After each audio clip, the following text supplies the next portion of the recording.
할렐루야, 아멘입니다. 사랑하는 성도 여러분, 하나님의 뜻을 알면 알수록, 그리고 깨달으면 깨달을수록, 믿음을 우리가 조금씩 가지면 가질수록 사람은 자기가 원하는 마음의 소원이 내 안에서 하나님의 뜻으로 바뀌어 가는 것을 경험하게 됩니다. 사람은 하나님을 만날수록 하나님의 인도하심이, 그 말씀이 좋아지게 되고 내 뜻보다 더 신뢰가 되며 하나님의 그 뜻 안에서 살아가는 것이 이것이 진정한 인생이로구나 라는 것을 보게 됩니다. 그러나 우리들의 죄와 욕심, 인간적인 열심과 내가 내 인생을 설계하고 원하는 대로 살아가고 싶은 마음은 우리를 자꾸만 그 길에서 멀어지게 하고 걸어가지 못하게 만들 것입니다. 설교의 제목과 같이 우리는 오늘 우리에게 주어진 성경 말씀 안에서 사람의 두 가지 노력하는 모습을 보게 될 것입니다. 하나는 애쓴다라는 표현으로 보게 될 것이고, 또 하나는 힘쓴다라는 표현으로 보게 될 것입니다. 사실 사람의 살아가는 태도라는 관점으로 보자면 이 우리말로 표현하고 있는 애쓰다 그리고 힘쓴다라는 두 가지의 모습은 그 어떤 것도 나쁜 것이 없습니다. 다 좋은 의미로 우리가 받아들여지게 됩니다. 그러나 적어도 이 말씀 안에서, 오늘 우리가 읽은 성경의 본문 말씀 안에서 한 가지는 하나님 앞에서 자제해야 하는 것으로 되어지고 있고, 또 하나는 더 잘하도록 키워나가야 하는 것으로 나타나고 그리고 표현되어지고 있다는 것입니다. 초대교회에서 이방인들을 선교하기 위해 부름을 받아 쓰임을 받았던 사도 바울, 그가 이 사도행전에서 두 번째 선교여행을 출발하면서 겪게 된 일입니다. 이전에 첫 번째 선교여행을 갔을 때 그는 바나바라는 귀한 동역자와 함께하였고, 그와 함께 이방 지역이었던 구브로, 버가, 비시디안 안디오, 루스드라, 더베라는 지역을 다니며 전도를 잘 하였습니다. 매우 성공적으로 진행되었고, 그 후에 예루살렘으로 돌아가서 교회에 선교 보고를 함으로 이방 지역을 향한 하나님의 은혜 주심을 기쁨으로 제대로 알리기도 하였습니다. 그리고 나서 세워진 이 이방 지역의 교회들, 그곳에 얼마나 생각이 많이 났겠습니까? 그 지역과 그 성도들, 핍박이 많은 그곳에 그 분들을 돌아보고 보살피는 이제 목회, 즉 목양 사역을 해야 되겠다. 그것을 목적으로 삼고 두 번째 선교 여행을 계획하여 떠나려고 할 때였습니다. 그때 큰 문제가 생깁니다. 첫 번째 선교 여행을 떠날 때 함께했던 일행 중에 이 동역자 바나바의 조카였던 마가 요한이 있었습니다. 그는 중간에 개인적인 사정으로 인해서 포기하고 떠나버렸습니다. 근데 이 바나바가 이 마가 요한을 다시 데려가고자 하였습니다.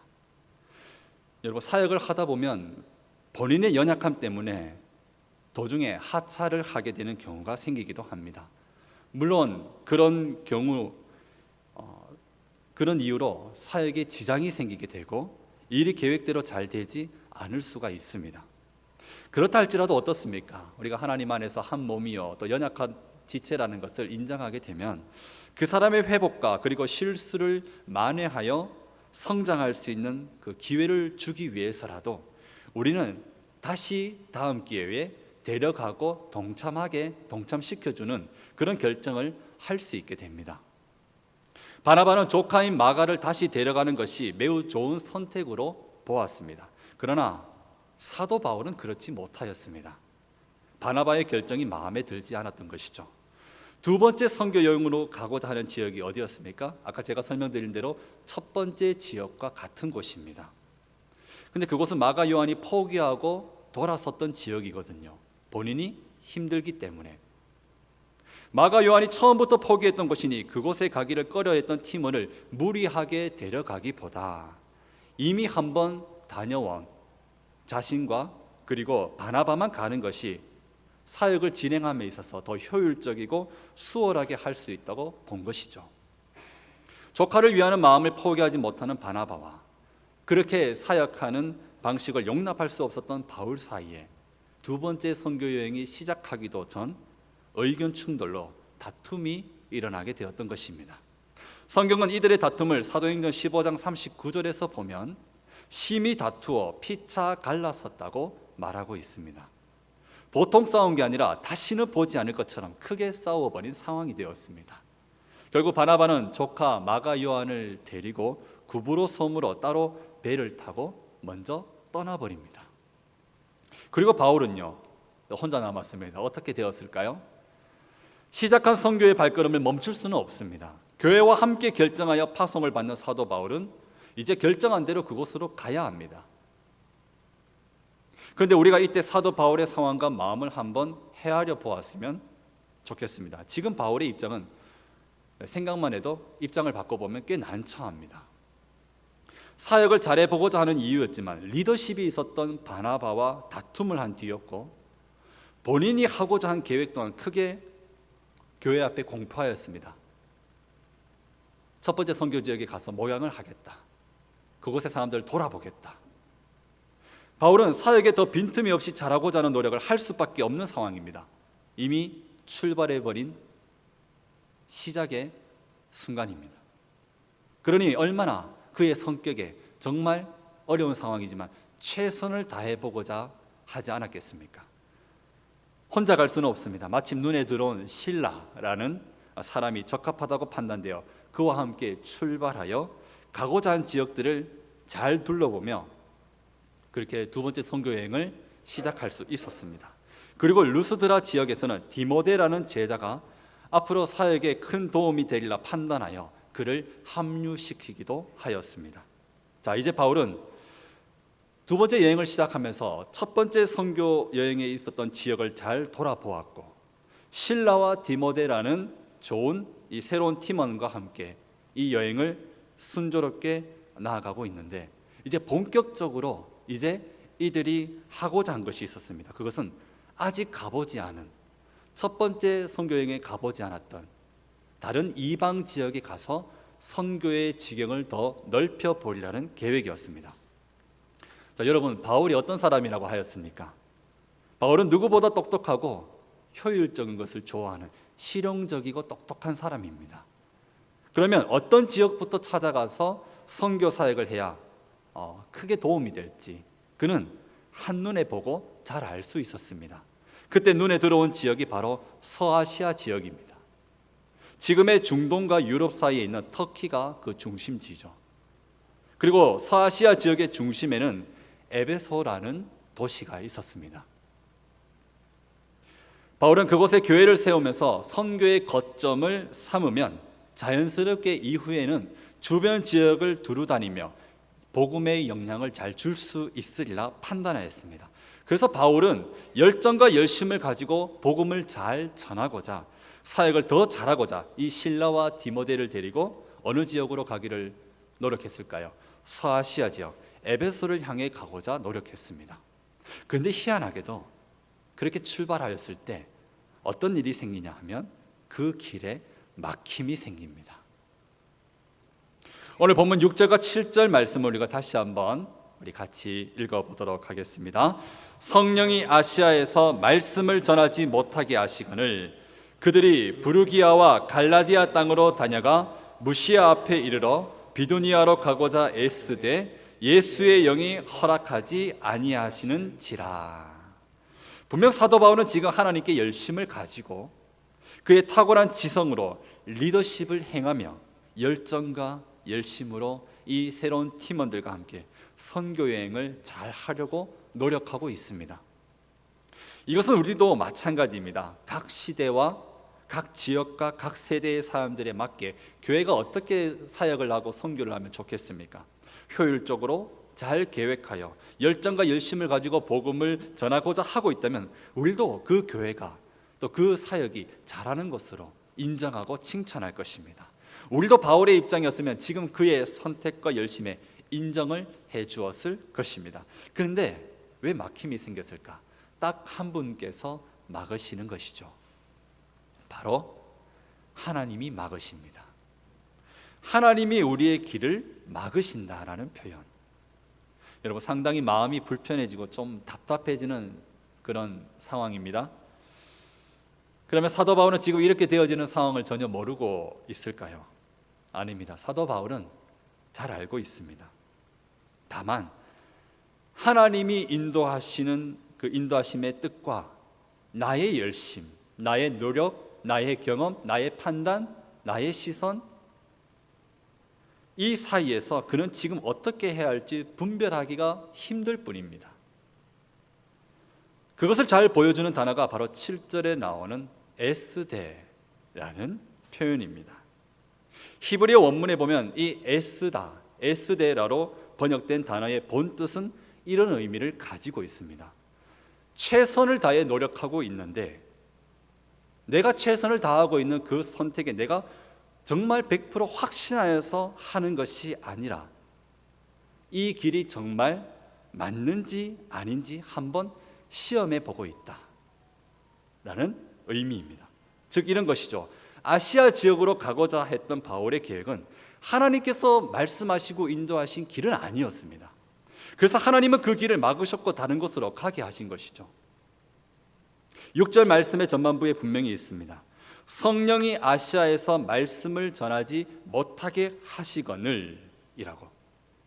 분명히 하나님께서는 이 선교팀이 가고자 하는 길을 막으시는 사인을 주셨던 것입니다. 그러자 바울은 그 길을 인정하지 못하고 하나님이 막으시지만 또 다른 곳으로 가봐야 되겠다. 그래서 이번에는 아시아 지역을 둘러가는 윗지방 지역으로 가서 사역을 하게 됩니다. 그곳은 부르기아와 갈라디아라는 땅이었습니다. 그리고 나서 그곳에서 좀 더 위에 있는 비두니아 지역이 좋겠다고 또 판단을 하여서 그곳으로 방향을 틀려고 했습니다. 그런데 거기서도 또 하나님이 길을 막으시는 일이 발생합니다. 무엇을 하고자 할 때요? 비두니아로 가고자 할 때 그때 에스데라는 표현이 나오죠. 애쓸 때에, 노력할 때에. 7절 후반부를 한번 보십시오. 그런데 예수의 영이 허락하지 아니하시는지라. 분명하게 한 번 더 하나님이 이 방향은 아니야라고 이들에게 말씀하시는 사인이 나타나고 있다는 것입니다. 그리고 바울은 그것을 모르는 것이 아니라 알 수 있는 사람이라는 것이죠. 그럼에도 에스데, 이 애썼다라는 표현이 나왔다는 것은 하나님이 막으실 때에 그것과 내가 가고자 하는 길 사이에서 우리는 내가 가보고 싶은 것을 향해 애쓰며 내가 판단했을 때 괜찮아 보이는 그 길을 향해 나아가고자 하는 길을 포기하지 않는다는 것입니다. 사람은 그런 것 같습니다. 막히는 것도 하나님의 인도하심이라는 것을 우리가 고백합니다. 그러나 하나님이 막으시는 것도 인도하심이지만 길을 여실 때와 다르게 순적하게 길을 잘 열어주실 때와 다르게 우리의 마음에는 막혀질 때 오기가 생기고 그리고 분함도 생기고 미련도 생기면서 어떻게든 내가 가고자 했던 길이 열려지기를 바라는 마음으로 애쓴다는 것이죠. 그러나 그럼에도 이 두 번의 막힘이 있고 나서 하나님이 길을 더 명확하게 보이시고 열어주시는 사인이 그 이후에 다가오게 됩니다. 여러분, 이 의미는 우리가 더 이상 어디로 가야 할지 모르는 상태로 막힘만 있을 것 같은 그 순간에라도 하나님을 신뢰하며 하나님의 인도하심을 구하며 있어야 한다는 것을 보여주는 것입니다. 8절 말씀에 보면 무시아를 지나 드로아로 갔다고 되어 있는데 남쪽 지역에 있던 서아시아 지역으로도 못 가고 북쪽에 있었던 비두니아로도 못 가며 결국 남쪽과 북쪽을 왔다 갔다 하면서 결국 그들이 한 것은 대각선으로 서쪽 위쪽으로 조금씩 가는 것이었습니다. 그렇게 해서 결국 코너로 몰리게 된 것이 바닷가 끝에 있는 드로아라는 지금의 트로이라고 하는 그 지역입니다. 바울은 전혀 처음부터 계획하지도 않았고 보지도 않았고 예상하지도 않은 장소였습니다. 하나님, 여기가 어디입니까? 그렇게 말할 수 있는 장소죠. 하나님, 제가 여기서 무엇을 할 수 있다는 것입니까? 저희들은 여기서 준비한 것이 아무것도 없습니다. 그런데 바로 그때 하나님께서 한 환상을 밤중에 이 바울에게 나타나서 보여주십니다. 지금의 터키 땅, 즉 서아시아 지역에서 유럽으로 건너갈 수 있는 해협이 있는 땅끝 도시가 바로 지금 바울 일행이 도착한 드로아였습니다. 하나님이 보여주신 환상 속에서는 바다 건너 그곳에서 배를 타고 건널 수 있는 바로 옆에 있는 바다 건너 유럽 땅에 있는 마게도냐 지역의 사람이 그 환상 중에 나옵니다. 그리고 그 사람이 이렇게 말하죠. 건너와서 우리를 도우라. 건너와서 우리를 도우라. 이 바다를 건너와서 우리를 도우라라는 말을 합니다. 그 무엇을 도우라는 말일까요? 바울에게 그것은 한 번에 깨달을 수 있는 것이죠. 바울은 선교를 하고 있습니다. 건너와서 우리에게 예수님을 전해달라. 복음을 전해 주십시오. 그 복음을 전해달라는 의미로 들려줄 수밖에 없었습니다. 자, 그러면 이제 답이 정말 명확하게 나오고 있습니다. 하나님이 이제는 구체적이고 명확한 뜻을 보여주십니다. 막으시는 것이 아니라 어디로 가야 하는지를 명확하게 짚어주고 계십니다. 그렇다면 이제 어떻게 해야 할까요? 사실 너무나 어려운 부분입니다. 왜냐하면 지금까지 막혔기 때문에 하나님께 불평할 수 있는 순간이기 때문입니다. 우리는 구약 성경에 이스라엘 백성들이 출애굽하여서 40년 동안 광야 생활을 할 때 하나님이 길을 인도하고 계심이 분명하게 보임에도 그들이 불평 불만이 없었다는 것을 찾아볼 수 없습니다. 항상 그 길에 불평하고 어렵다고 말하고 힘들다고 말하고 나아갔지 않습니까? 지금도 마찬가지입니다. 우리는 연약한 육신을 가진 사람들이기 때문에 하나님의 길을 보여주셔도 그 이전에 나에게 힘듦과 막힘이 있었다면 그것을 온전히 순종하기에는 힘든 마음이 따라올 수밖에 없다는 것이죠. 그런데요, 우린 여기서 내가 가고자 하는 길로 애쓰는 삶이 아닌 이제는 하나님의 뜻을 발견하여 그 길을 가기 위해 힘쓰는 삶이 되어야 함을 보게 됩니다. 사도 바울과 그 일행들은 여러 번의 막힘이 있었지만 그리고 코너로 몰렸을 때에도 불평하는 것이 아니라 낙심하지 않고 그 환상 속에 보인 하나님의 뜻을 가지고 하나님을 신뢰하는 선택을 하게 됩니다. 10절 말씀, 우리 본문 10절 말씀 같이 한번 읽어보도록 하겠습니다. 바울이 그 환상을 보았을 때 우리가 곧 마게도냐로 떠나기를 힘쓰니 이는 하나님이 저 사람들에게 복음을 전하라고 우리를 부르신 줄로 인정함이로라. 바울이 그 환상을 보고 나서 그들은 하나님이 보여주신 마게도냐라는 지역을 향해 떠나기로 어떻게 하였다고 지금 표현하고 있습니까? 힘쓰니, 힘을 썼다라는 표현이 나오고 있습니다. 여러분 혹시 애쓴다는 말과 힘쓴다는 말이 같은 단어가 아니냐고 말할 수 있습니다. 그런데 우리말로는 비슷하게 들리겠지만 확실히 다릅니다. 여기에 쓰여진 힘쓰다라는 뜻의 히브리어 원문의 단어는 이런 뜻입니다. 간절히 원한다. 자, 무엇을 간절히 원할까요? 이 뜻을 좀 더 풀어보면요, 내가 놓쳐버린 것, 내가 잃어버린 것, 내가 보지 못하고 가려진 것을 찾기를 간절히 원한다라는 의미입니다. 즉 우리가 잃어버렸던 것, 분별하지 못하고 놓치고 있었던 것, 바로 하나님의 뜻을, 그 방향을 말하는 것이죠. 비로소 보이는 하나님이 열어주신 길, 하나님이 우리를 인도하시는 그곳, 그것을 발견하여 알았을 때에 그간의 힘듦과 막힘이 있었기 때문에 실망하며 낙심하며 그 길에 순종하지 못하는 것이 아니라 나의 하나님께서 열어주신 길을 신뢰하여 가만히 있지 않고 그것을 다시 찾아가기 위해 노력하고 힘썼다는 것을 얘기하는 것입니다. 왜 그랬을까요? 확실한 하나님의 길이기 때문에 그렇습니다. 드로아에서 바다를 건너 마게도냐 지역으로 간다는 것은 지금까지 했던 육로를 통해 걸어갈 수 있었던 쉬운 길이 아니라 배를 타고 가야 하는데 순풍이 불어서 항해를 잘한다면 빠르면 2일이 걸렸고 늦으면 5일이 걸렸던 길이었습니다. 그리고 그곳은 한 번도 가지 못한, 준비가 되지 못한 땅이라 판단될 수 있던 곳이었죠. 우리는 하나님의 뜻을 향해 가게 되면 순적하게 될 것이라는 말을 잘 사용합니다. 그러나 하나님의 말씀 안에서, 하나님의 뜻 안에서 이 순적하다라는 말 속에는 위험도, 환난도, 핍박도, 막힘도, 그러한 것들이 조금도 없다는 것을 의미하지 않습니다. 그 과정에서 내가 원하는 방향이 나오지 않을 수도 있고 전혀 예상하지 못한 방향으로 진행될 수도 있다는 것입니다.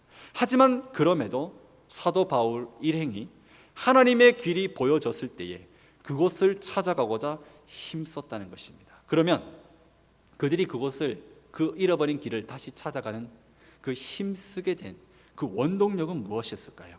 그것을 선택하고 힘을 쓸 수 있게 만든 원동력이 있었습니다. 오늘 본문 10절 말씀에 보면 사도 바울과 그의 일행이 보여주는 놀라운 한 장면이 있습니다. 이것이 바로 이들의 삶의 목적입니다. 이들은 자신들이 지금 무엇을 해야 하는 사람들인지를 놓치지 않고 알고 있었습니다. 10절 말씀의 후반부를 한번 보겠습니다. 바울과 그들은 환상이 보여졌을 때에 즉시 하나님이 보여주신 곳을 가기 위해 힘썼습니다. 그렇게 하기로 곧바로 결정했습니다. 왜냐하면 하나님이 그 사람들에게 복음을 전하라고 우리를 부르신 줄로 어떻게 했다고 말하고 있습니까? 인정함이로라. 인정했다는 것입니다. 그것을 외면하거나 힘들다고 덮어버리는 것이 아니라 인정함이로라. 이 인정이라는 말에 주목하십시오. 여기서 이들이 자신의 부르심을 인정했다는 것은 하나님을 가장 우선으로 인정했다는 뜻을 의미하는 것입니다.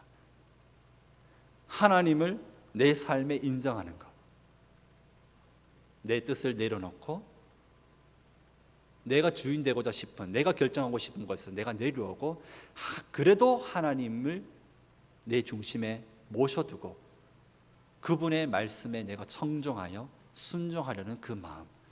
여러분, 이 말이 쉬워 보이십니까? 아닙니다. 얼마나 어려운데요. 이것은 내 삶을 하나님의 뜻과 아주 친밀하게 연결시키겠다는 것이죠. 여러분, 하나님께서 가지신 가장 큰 관심사가 있습니다. 하나님의 관심사는 처음부터 지금까지 영원하도록 이 땅에 죽어가는 영혼들을 살리는 것 말고는 없으십니다. 복음이 필요한 영혼들에게 그 복음을 전하는 것이죠. 그래서 중요한 것이 바로 여기서 복음입니다. 복음.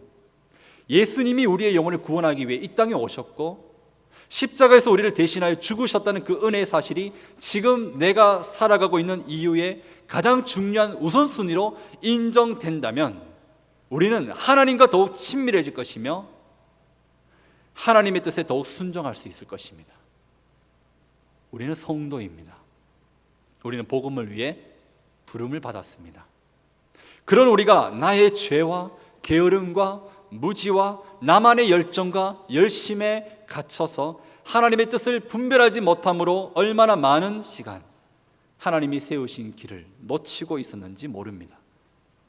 우리가 하나님의 뜻을 구한다고 하는 것과 우리가 나에게 계획하신 하나님의 길을 찾는다고 할 때에 하나님은 우리들이 성도로서 복음의 삶, 즉 하나님의 말씀에 순종하고 그 말씀대로 살아가는 삶으로 회복되길 바라시며 그 길을 열어가신다는 것을 잊지 마시길 바랍니다. 이제 마지막으로 나누고 싶은 것이 있습니다. 성도로서 복음의 부르심에서 벗어나지 않고 하나님의 뜻을 찾아 힘쓸 수 있는 삶이 되도록 우리를 계속해서 도와줄 수 있는 것이 있습니다. 그 길을 놓치지 않는 방법은 오직 주의 말씀 안에서 기도하는 것입니다.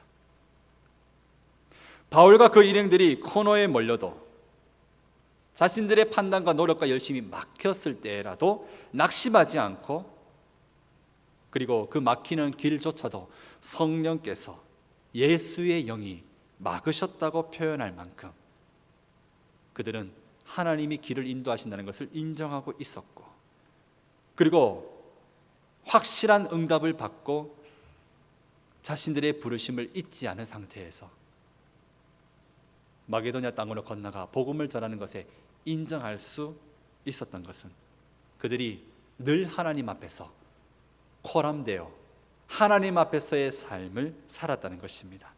그리고 그들의 발걸음에는 항상 기도의 순종이 늘 자리하고 있었습니다. 나중에 이 바다를 건너 마게도냐 지역으로 갔을 때에 도착했던 첫 지역, 그 도시 빌립보라는 곳입니다. 그들이 가장 먼저 그곳에 도착해서 무엇을 했을까요? 그때도 하나님의 뜻을 구합니다. 여러분, 사도행전 16장 13절의 말씀 앞에 한번 보실까요? 우리가 기도할 것이 있을까 하여 문밖 강가에 나가 거기에 앉아서 라고 말하고 있죠. 그리고 16절에 보면 우리가 기도하는 곳에 가다가 항상 기도하면서 다음 길을 보게 되고 또 다음 길을 보게 되고, 그것이 때로는 막힐 때도 있고 열릴 때도 있었고, 그러나 무엇이 변치 않죠? 하나님과 더욱 가까이 친밀하여 하나님의 인도하심에서 내가 멀어지지 않는다는 것이죠. 이들은 시간을 정해놓고 하나님 앞에 서는 것을 결코 게을리하지 않았습니다. 하나님의 뜻을 묻지 않으며 하나님의 인도함을 받으며 살겠다고 하는 것은 옳은 신앙이 아닙니다. 또한 하나님이 기뻐하시는 삶을 살고자 하면서 우리의 삶 속에 정해진 기도의 시간이 지금 없다는 것은 내 안에 막연한 소망은 있으나, 막연한 열심은 있으나, 막연한 신앙생활은 있으나 내 길은 하나님이 알아서 해주시겠지라는 안일한 성도의 삶이 될 뿐임을 보게 됩니다. 사랑하는 성도 여러분, 우리들의 삶은 이렇게 가면 하나님의 뜻이겠지, 저렇게 가면 하나님의 뜻이겠지, 그런 길이 아닙니다. 우리가 걸어갈 수 있는 길이 있습니다. 확신이라는 근거를 바탕으로 우리들의 발걸음이 정해져야 합니다.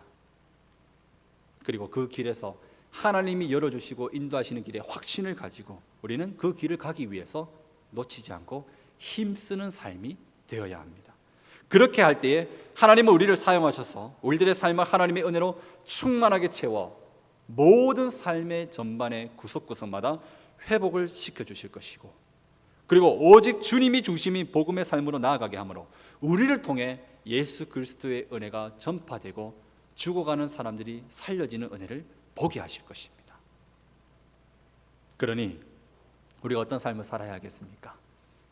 나 홀로 애쓰는 삶이 아니라 하나님께 기도하며 뜻을 묻고 그 안에서 열어주시는 길을 보며 확신하며 그 길을 가고자 힘쓰는 삶이 되어야 합니다. 오늘 이 말씀을 들으시며 다시 내일부터 시작할 새로운 한 주를 출발해야 되는 우리 모든 성도님들의 삶 속에 이 확신하며 힘쓰는 삶으로 살아가시기를, 그래서 넘어진 그 자리에서 다시 일어서시기를, 기도가 다시 회복되시기를, 주님의 길을 다시 발견하시기를 예수님의 이름으로 간절히 축원합니다.